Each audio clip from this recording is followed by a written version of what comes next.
Kita ulang kembali sejumlah berita pilihan dari Bali.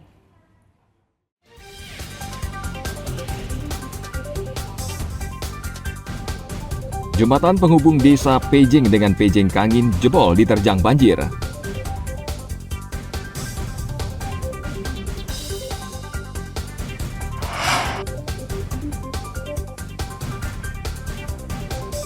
Memasuki musim hujan, kondisi jalan di jalur Denpasar Gilimanuk Jembrana semakin memprihatinkan.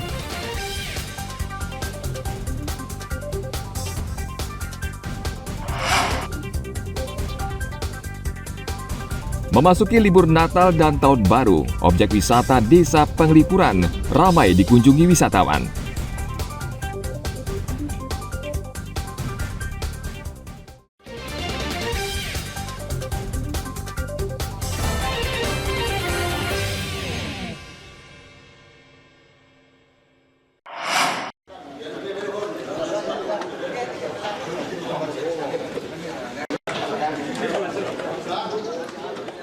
Komisi Pemilihan Umum Provinsi Bali akan mengembalikan 50% lebih dana anggaran Pilkada Serentak 2024 kepada pemerintah. Pengembalian kelebihan dana sekaligus menampik anggapan Pilkada Serentak boros anggaran. Sebelumnya pemerintah menganggarkan dana 155 miliar rupiah kepada KPU Provinsi Bali untuk penyelenggaraan Pilkada Serentak. Dari seluruh tahapan hingga penetapan gubernur dan wakil gubernur terpilih, KPU Provinsi menggunakan anggaran tersebut tidak lebih dari 50%. Menurut Ketua KPU Provinsi Bali, Idewa Agung Gede Lidartawan, pengembalian dana tersebut sekaligus membantah tuduhan Pilkada Serentak boros anggaran. Kita kemungkinan akan mengembalikan anggaran Pilkada lebih dari 50%. Ya, lebih dari 50% dari anggaran yang 155 miliar yang diberikan kepada kita. Ini artinya apa? Bahwa anggaran pilkada itu kalau betul dilaksanakan serentak ini betul-betul ngirit. Ya, betul-betul efektif dan efisien dalam rangka penyelenggaranya kalau dibandingkan dengan yang masing-masing kemarin masing-masing kabupaten sendiri-sendiri dan provinsi sendiri. Ya. Jadi ini menepis ya isu bahwa pilkada itu menghabiskan anggaran banyak. Ya, padahal kita sekarang sudah buktikan bahwa kurang dari 50% kita gunakan. Menurut Lidartawan, pelaksanaan Pilkada Serentak juga membantu pergerakan ekonomi lokal, mulai dari pemberian honorarium penyelenggaraan Pilkada hingga pemenuhan kebutuhan kegiatan Pilkada seperti kampanye dan sosialisasi. Tim Liputan melaporkan dari Kota Denpasar.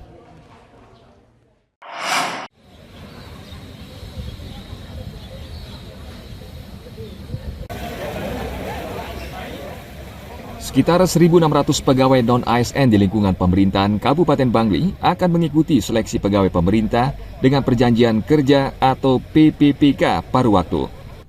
Menurut catatan Badan Kepegawaian dan Pengembangan Sumber Daya Manusia BKPSDM Bangli, dari hasil verifikasi jumlah peserta berkurang karena beberapa non-ASN sudah masuk PPPK dan memasuki usia pensiun sehingga secara sistem datanya terhapus.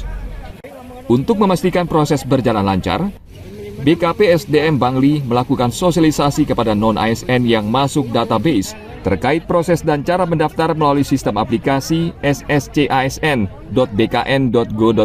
dari Menpan RB. Kita undang semua seluruh non-ASN yang sudah masuk pangkalan database untuk masuk ke cara untuk mereka mendaftar ke sistem aplikasi SSCASN dari Menpan RB. Jadwal tes rencananya berlangsung pada bulan Mei tahun 2025 dan selain untuk tenaga kesehatan, terbuka formasi teknis seperti penata layanan, pengelola layanan operasional, operator layanan operasional, dan pengelola umum operasional. Langkah perekrutan PPPK paruh waktu di Bangli merupakan komitmen pemerintah daerah meningkatkan kualitas SDM dan memprioritaskan tenaga non-ASN ke depan bisa mendapatkan NIP PPPK. Tim Liputan melaporkan dari Kabupaten Bangli.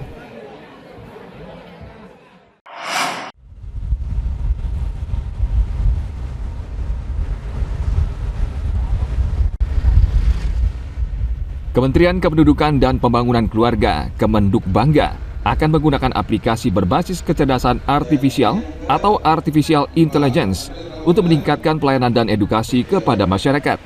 Agar mudah dipahami, layanan berbasis AI akan memanfaatkan kearifan lokal termasuk penggunaan bahasa daerah. Menurut Menteri Kependudukan dan Pembangunan Keluarga, Wi Haji, teknologi kecerdasan buatan dan ponsel pintar sudah masuk hingga pedesaan, sehingga kecerdasan buatan sangat bermanfaat untuk memberikan pelayanan dan edukasi pencegahan stunting, termasuk konsultasi bagi ibu hamil dan menyusui. Ada, kita nanti layanan berbasis super app. Jadi hari ini itu kan banyak, mohon maaf ya, dipengaruhi oleh AI sebagai salah satu barangkali, mohon maaf, berpengaruh terhadap algoritma masyarakat Indonesia khususnya generasi zilenial.